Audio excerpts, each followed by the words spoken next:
Hello student, कैसे हैं आप सब। एक बार पुनः आप सभी का आपके अपने चैनल शिव कोचिंग क्लासेस पर स्वागत है। और आज का वीडियो स्पेशल उन बच्चों के लिए है जिनका कमेंट रहता था कि सर आप ये बताइए कि 12th के बाद ऐसे कौन कौन से जॉब्स हैं, सरकारी नौकरियां हैं जहां पर केवल 12th का रिजल्ट लगता है और हम उनकी तैयारी कर सकें। क्योंकि कई सारे बच्चे हैं जिनका है ना थोड़ा सा आर्थिक स्थिति सही नहीं है, फाइनेंशियल सपोर्ट नहीं हो पा रहा है, तो ऐसी स्थिति में वो 12th के बाद सीधा तैयारी करना चाहते हैं जिससे आगे चलकर सरकारी जॉब मिल सके। तो उन्हीं के बारे में चर्चा करेंगे। कम से कम 6 से 7 यहाँ पर आपको ऑप्शन बताएंगे कि इनकी आप तैयारी कर सकते हैं। आगे चलकर आप प्राइवेट से बीएससी भी कर सकते हैं ताकि आपका गवर्नमेंट सरकारी जॉब के लिए आप तैयारी भी करते रहें और साथ में थोड़ा सा आपका ग्रेजुएशन भी कंप्लीट हो जाए। ओके, तो शुरू करते हैं। सबसे पहले बात करते हैं रेलवे की। देखिए, रेलवे में ग्रुप डी का जो वैकेंसी होता है केवल 12th पास लगता है। ग्रुप डी में तो स्टूडेंट 10th और 12th का रिजल्ट लगता है। ठीक है, तो आप लोग यदि 12th तक पढ़ाई किए हैं, और हाँ सबसे पहली बात प्यारे भाइयों ये है कि बहुत सारे बच्चों का डिमांड ये रहता था कि सर कितने परसेंटेज चाहिए होता है हर मतलब कंपटीशन एग्जाम में। तो अभी तक 60 से एबव किसी में नहीं लिया जाता। हाँ, आईआईटी मेंस जो एग्जाम होता है जेईई एडवांस के बारे में तो उसकी बात अलग है। बाकी यहाँ पर जो गवर्नमेंट जॉब आप करने जा रहे हैं वहाँ पर यदि आप एंट्रेंस एग्जाम देने जा रहे हैं तो वहाँ 60 से एबव अभी तक किसी में नहीं लिया जाता। तो मिनिमम आपका 60 हो तो बहुत है, हालांकि 50+ और 60 के बीच ही लिया जाता है। तो इतना आपका परसेंटेज होना चाहिए कि हाँ 50+ तो हो ही हो, कंपलसरी है। ठीक है, 50 से कम नहीं होना चाहिए। ठीक, तो रेलवे की बात कर रहा था। ग्रुप डी और एक एनटीपीसी होता है 12th में। यदि आप पीसीएम सब्जेक्ट से हैं, टेक्नीशियन किए हुए हैं, आईटीआई आपके पास नहीं है तब पर भी देखिए एनटीपीसी में आईटीआई होता है, आईटीआई लिया जाता है। लेकिन ऐसा आता है एक टेक्नीशियन का भी आता है एनटीपीसी के माध्यम से, जिसमें आपका फिजिक्स केमिस्ट्री मैथ होना चाहिए 12th क्लास में। तो आप एनटीपीसी में फॉर्म अप्लाई कर सकते हैं। ठीक है, अब देखिए रेलवे की तैयारी करने के लिए आपको क्या क्या मतलब तैयार करना पड़ेगा। तो मुख्य रूप से तो प्यारे भाइयों रेलवे में साइंस इंपॉर्टेंट होता है, मैथ्स तो रहता ही है, रीजनिंग रहता है और जीके जीएस रहता है। तो ये टॉपिक होते हैं रेलवे में मुख्य रूप से, है ना।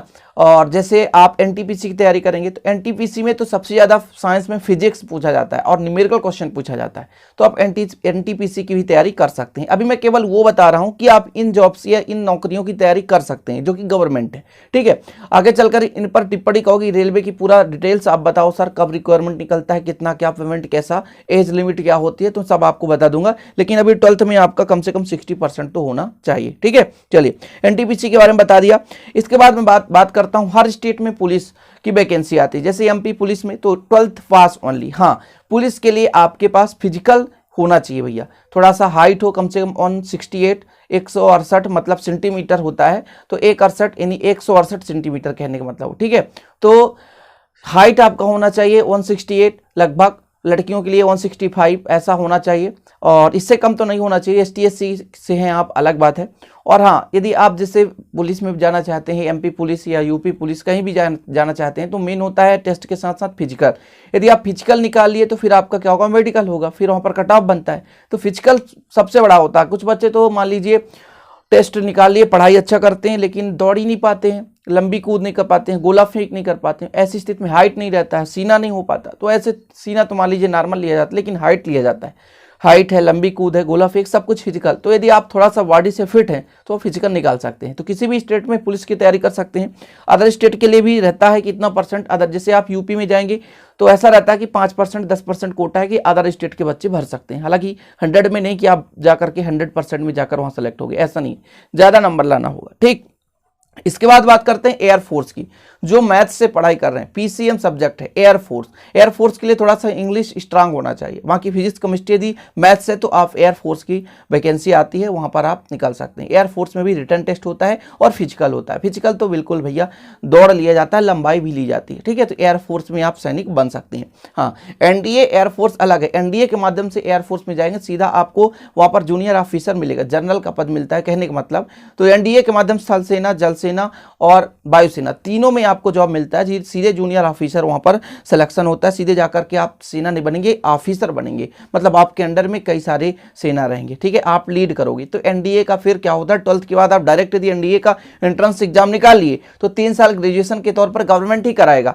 गवर्नमेंट की तरफ से आपको है ना पूरा एनडीए की ट्रेनिंग दी जाएगी 3 साल, इसके बाद आप जूनियर ऑफिसर बन जाओगे। तो ये 12th पास से ही होता है। ओके, अगला अपन चलते हैं आर्मी। आर्मी की बात करें तो आर्मी आप देखते हो रैली भर्ती होती है। रैली भर्ती में क्या होता है कि आपका प्यारा भाई कुछ में तो एंट्रेंस एग्जाम होता है, कुछ में तो एंट्रेंस एग्जाम भी नहीं होता, लेकिन अब मैक्सिमम जो होता है एंट्रेंस एग्जाम लिया जाता है। रैली में क्या होता है, पहले बच्चे है ना दौड़ से अलग कर देते हैं, फिजिकल अलग करवा लेते हैं, पहले फिजिकल पूरा कंप्लीट करा लेते हैं, जो हट गए तो हट गए। इसके बाद पेपर हो गया, पेपर होने के बाद प्यारे भाइयों आपका कट ऑफ बन गया, कट ऑफ के बाद ऐसे ही आपका जो मेडिकल होता है उसके लिए बुलाया जाता है। तो थोड़ा सा यहाँ पर बेसिक, लेकिन जिनका बॉडी फिट है, जो प्रारंभिक रूप से तैयारी कर रहे हैं, है ना, कुछ बच्चे 9th 10th से ही आर्मी की तैयारी करने लग जाते हैं, तो उनके लिए काफ़ी अच्छा है। 12th का रिजल्ट मात्र लगता है। ओके, चलिए, जैसे एमपी में स्टूडेंट एक फॉरेस्ट गार्ड का सर्विस आता है। फॉरेस्ट गार्ड मतलब वन विभाग में वन रक्षक जिसे बोला जाता है, फॉरेस्ट गार्ड जिसको बोलते हैं अपने देहाती भाषा में, फॉरेस्ट गार्ड जिसको है ना, तो फॉरेस्ट गार्ड इंग्लिश वर्ड है,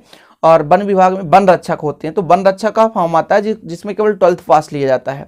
अभी तक तो 12th पास ही लिया जाता था और आगामी समय भी लिया जाएगा। देखो आगे चलकर बदल ना जाए तो बात अलग, लेकिन अभी तक 12th पास। देखो अभी लगभग बहुत दिनों से वैकेंसी आई नहीं है, ठीक है, 2-3 साल हो गए। तो वन रक्षक का भी फॉर्म भरा जाता है एमपी बोर्ड में। एमपी में तो भैया वन रक्षक का फॉर्म 12th पास से लिया जाता है। ओके, इसके बाद पोस्टमैन भी होता है। पोस्टमैन 12th बेस से आता है, 12th के परसेंटेज से भी एक पोस्टमैन का वैकेंसी आता है।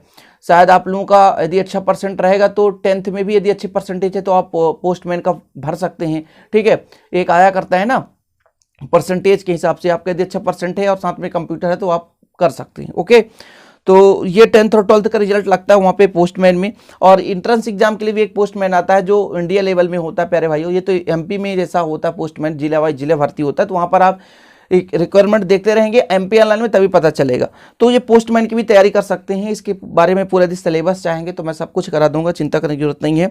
एक होता है एसएससी। एसएससी का मतलब होता है स्टाफ सिलेक्शन कमीशन। ये एसएससी क्या है, एक प्रकार का जैसे यूपीएससी है संस्थान है, ये भी एक संस्थान है भारत देश का, जिसके माध्यम से विभिन्न प्रकार के छोटे मोटे ऑफिसर, और एसएससी सीजीएल होता है जिसमें बड़े ऑफिसर की नियुक्ति होती है। इसमें बैंक से लेकर के है ना गवर्नमेंट डिपार्टमेंट में, हर प्रकार के डिपार्टमेंट में यहाँ से ऑफिसर चूज होते हैं। तो एसएससी का भी आप तैयारी कर सकते हैं। आपको नेट पे सर्च करना है एसएससी के, आप ढेर सारा एसएससी सिलेबस, एसएससी सीजीएल, आप चाहोगे तो इन पर भी वीडियो में बना दूंगा। साथ में स्टूडेंट इसी प्रकार से कई रिक्वायरमेंट आते रहते हैं जिला स्तर पर, है ना। जैसे नगर निगम का भी 12th बेस से आता है कि नगर निगम मतलब अधिकारी कैसे बने, नगर निगम के सेवक कैसे बने। तो नगर निगम में तो बहुत सारे वैकेंसीज आते हैं 12th बेस से, तो वहाँ पर आप फॉर्म अप्लाई कर सकते हैं अपने नगर निगम में जाकर पता करके। जिस नगर निगम में आप हैं तो वहाँ पर आप पता करते रहेंगे, मतलब वहाँ पर अप्लाई करने का ऑप्शन आएगा, कर सकते हैं। और मान लीजिए स्कूल का यदि प्यून बनना है ना, अब ये नहीं करना भैया कि प्यून हम थोड़ी बनेंगे चपरासी। आजकल चपरासी की भी नौकरी मिलने वाली नहीं है। चपरासी के लिए अभी 1-2 साल पहले फॉर्म डाली थी चपरासी के, तो उसमें बीटेक और एमटेक करने वाले बंदे पेपर देने आए थे चपरासी के लिए, ठीक है। तो एमटेक वाले बंदे भी सोचते हैं गवर्नमेंट जॉब मिल जाए, समझ रहे। गवर्नमेंट जॉब का अपने भी एक प्रकार से समाज में बहुत बड़ा क्रेज है, चाहे आप किसी भी जॉब में हो। तो ये छोटे मोटे गवर्नमेंट जॉब हो गए। यदि आपको प्यारे भाई अच्छे जॉब पाना है और अच्छे लेवल पर जाना है ना, कहीं अधिकारी बनना है या थोड़ा सा और एसआई की तैयारी करना है, सब इंस्पेक्टर की तैयारी करना है, एमपीपीएससी की तैयारी करना है, ठीक है, लोक प्रशासनिक अधिकारी बनना है, इसी प्रकार से टैक्स का अधिकारी बनना है ना, या कि आईपीएस बनना है, आईएएस बनना है, तो इसके लिए भाई आपके पास ग्रेजुएशन होना चाहिए। लेकिन मैं आपको एक चीज़ हमेशा सपोर्ट करता हूँ, कहता हूँ कि पढ़ाई के साथ साथ ध्यान रखिएगा, पढ़ाई के साथ साथ आपको एक चीज़ करना चाहिए, वो है कंप्यूटर का क्षेत्र। आज के डेट में पूरी दुनिया क्या है, डिजिटल हो रही है स्टूडेंट, आपको पता होगा। आज के डेट में पढ़ाई भी सब ऑनलाइन हो रहा है। तो ऐसे स्थिति में कंप्यूटर जो बंदा किया है, अच्छे से किया है, उसका कहीं ना कहीं फॉर टाइम जॉब भी लग जाएगा। तो 12th तक में कोई भी बंदा यदि चाहे तो कंप्यूटर सीख सकता है आसानी से अपने आसपास के किसी भी सेंटर में जाकर। हाँ, कंप्यूटर सीखने का मतलब ये होता है कि आप किसी भी चीज़ में मतलब भैया कंप्यूटर यदि सीख ही रहे हो तो कंप्यूटर में एक्सपर्ट बन जाओ। ये नहीं कि मात्र कंप्यूटर चलाना सीख गए, ओपन करना, शट डाउन, गाना बजाना, म्यूजिक लिरिक्स डाउनलोड करना, यूट्यूब चलाना, ये कंप्यूटर तो मोबाइल में कर रहे हो। मोबाइल कंप्यूटर सीखना ही चाहते हो तो बेहतरीन टाइपिंग बनना चाहिए, किसी के नोट्स कैसे बना सकते हैं, समझ रहे हैं ना, एडिट कैसे कर सकते हैं, इन चीज़ों में। जैसे मैं ही बताता हूँ, मैं खुद अपना वीडियो बनाता हूँ, मोबाइल से एडिट करता हूँ, कंप्यूटर बाजू में रखा हुआ देख पा रहे हैं। कोई एडिटर अच्छे से नहीं मिलता अपने गाँव में, समझ रहे कि कोई अच्छे से एडिट कर सके, उतना है ना परफॉर्मेंस दिखा सके और उतना पूरा नोट्स बना सके, टाइपिंग, ऐसा भी कोई बंदा नहीं मिल रहा। तो इस चीज़ की रिक्वायरमेंट बहुत ज़्यादा है कंप्यूटर के क्षेत्र में। लेकिन हाँ, कंप्यूटर में उसी का अच्छा होगा जो अच्छे से करेगा, ये नहीं कंप्यूटर की डिग्री लेने से कुछ नहीं होता। तो 12th के बाद आप कंप्यूटर की डिग्री कंपलसरी ले ही लें, क्योंकि स्टूडेंट आगे चलकर आप यदि पर उसका पेपर आता है एक महिलाओं के लिए और पुरुष दोनों के लिए, फर्स्ट उसके साथ पटवारी का, पटवार हर स्टेट में होता है, जैसे राजस्थान पटवार है ना, तो वहाँ पर कंप्यूटर लगता है। आगे चलकर कंपलसरी कर देगा भाई, हर स्टाफ में कंप्यूटर की ज़रूरत होती है, समझ रहे ना। तो यदि आप कंप्यूटर सीख रहे हैं तो ये चीज़ हो जाएगा। और साथ में प्यारे भाई, यदि आप 12th के बाद चाहते हैं कि हम भाई आगे पढ़ाई नहीं कर सकते, हमको है ना केवल तैयारी करना है गवर्नमेंट जॉबों की, तो साथ में प्राइवेट कर लिया करें, बीएससी कर लें, कोई भी चीज़ प्राइवेट कर लें। हालांकि बहुत सारा प्राइवेट जिससे आईटीआई भी हो जाता है और बहुत सारे कोर्स हैं, इनके बारे में भी यदि आप चाहेंगे तो मैं वीडियो बना दूंगा। लेकिन आज का वीडियो बहुत ही यूजफुल है, प्लीज़ सभी को शेयर कर देना, सभी छोटे भाई बहनों को जो भी आगे चलकर इनकी तैयारी करना चाहते हैं। क्योंकि अपने भारत में ऐसे लोगों की कमी नहीं है भाई जिनकी आर्थिक स्थिति सही नहीं है, फाइनेंशियल सपोर्ट नहीं है। कई बच्चों के पास तो मोबाइल का रिचार्ज करने का बैलेंस का पैसा नहीं रहता है, लेकिन क्या कर सकते हैं, है ना, थोड़ा बहुत मैनेज करना पड़ता है। तो वो खुद से भी तैयारी कर सकते हैं और घर बैठे ऑनलाइन भी स्टडी कर सकते हैं और अपना तैयारी कर सकते हैं। मेहनत करने वाले के लिए कुछ नहीं होता। ओके, तो आशा और उम्मीद है कि वीडियो पसंद आई होगी। पसंद है तो लाइक जरूर करिएगा, दोस्तों के साथ शेयर कर दीजिएगा। मिलते हैं नेक्स्ट वीडियो में। जय हिंद, वंदे मातरम।